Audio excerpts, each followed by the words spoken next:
เคဒီနေ့ကတော့ဝက်ချီတောင်ပြုတ်ပေါ့နော်မန်ပိုင်ကိုဝက်ချီတောင်ရုပ်ပြုတ်ကျွေးမယ်ထဲမှာနော်ထဲထားပြီးလဲစီပါတယ်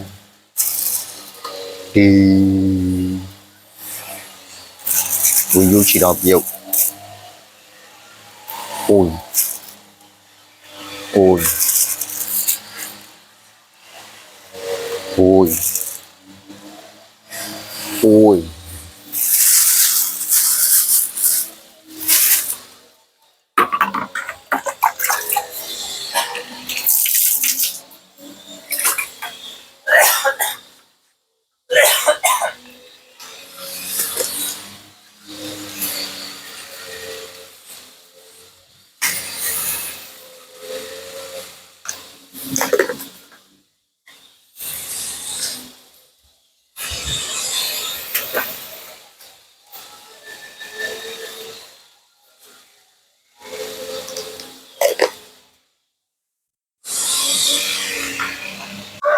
ဟဲ့ဟိုကစားပြီးစုစားယူလာပြီဆိုရင်ဒီအမြုပ်လေးတွေထပ်ပြရရနော်အဲ့မှာ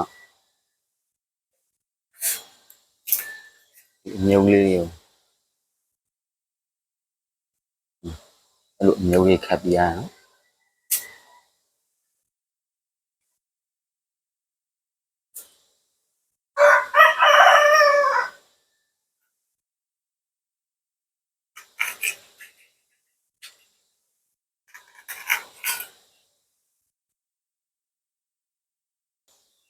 ဒီလောက်ပါပဲကျေးဇူးတင်ပါတယ်